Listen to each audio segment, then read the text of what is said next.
This is the Padua Podcast Network. Running a Fever, episode 314. Shattering the yo-yo. Bulking and cutting, and the 6-meal plan.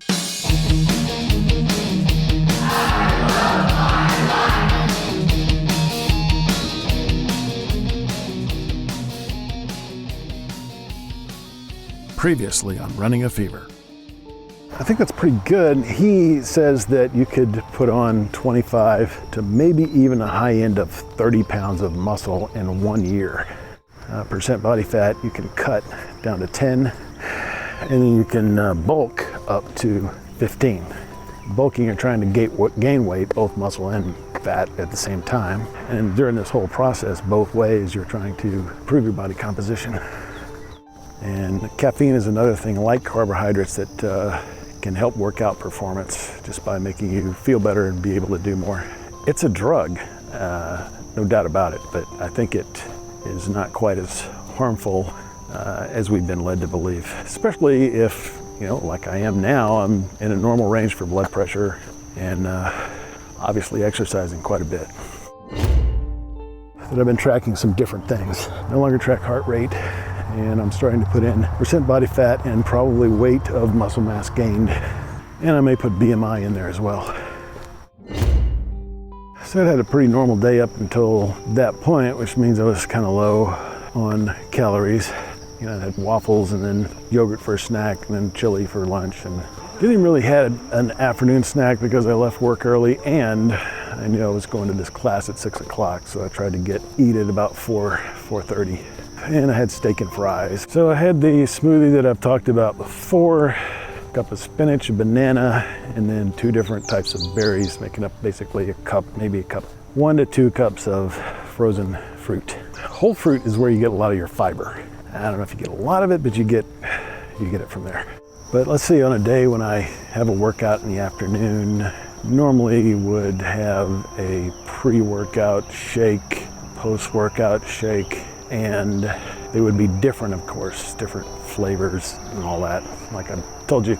Then I have a smoothie in the evening and another shake right before bed. Well, it's only 200 or 300 calories, something like that.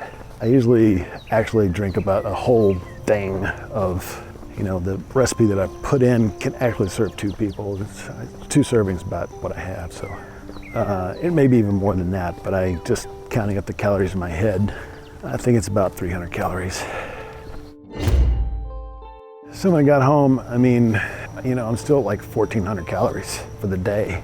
Should it bother me to lose weight? Well, not too much, but I was already at 4 or 5 pounds below my target, which is 212. I think it was at 407 or 207, 208. And so I don't really want to go into caloric deficit. Other than that, of course, I want to be building muscle. So I need to get enough calories to do that. And another thing about the cheat meals that are not cheat meals, in addition to the fact that my diet the rest of the time isn't terribly good, is that I just can't eat the volume of food that I used to eat. So I can't eat a whole large pizza anymore. And it's uncomfortable when I try. I also read a little section on fiber today. For every 10 additional grams of fiber, 27% decrease in death from heart disease. Now remember, heart disease is pretty much the #1 cause of death. If you can reduce your chances of getting that by almost 30%, that definitely should be part of my program to live longer. Juice I'm drinking, that's about a half gallon, and I keep those filling with water. Try to go through a couple of those bottles a day, and I will have enough water.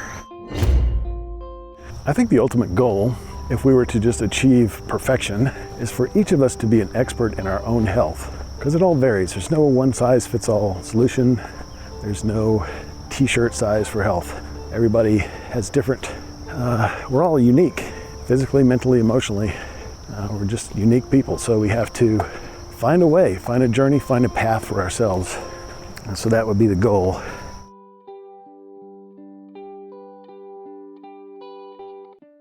Well, at this point in episode 78, I'm focusing a lot on building muscle mass, which is a good part of an overall health plan, I think.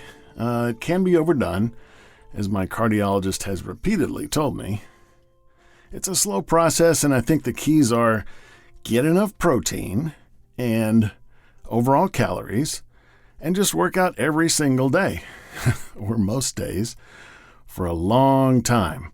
The bulking and cutting process I briefly referred to, well, I never really got to that point, but I think my idea of just trying to maintain a steady weight while changing my body composition was right on target. If you're a bodybuilder and your high body fat number is 10 to 15, bulking makes sense. But I've never broken 20, and bulking is hard for me to control. A key point in this episode is that it had become difficult to eat a big meal. I was in this mode of eating a bunch of small meals instead of 2 or 3 larger ones. That's an advantage of the 6-meal-a-day plan that I hadn't thought of before. I've kind of debunked the myth about burning more calories that way due to metabolism rate change or the stomach burning muscles all day because it is working. It's one of those things that I learned. This is a learning process, but there still are advantages, including the one about not being able to eat a large meal. Because for me, that's often how I get off the track. And I don't feel hungry, perhaps, though if I'm expecting a meal every 2 hours, my body may send me a hungry signal if I skip one. Need more data on that one. So, if you got the fever, keep it. If you don't, catch it, and I'll talk to you next time on Running a Fever.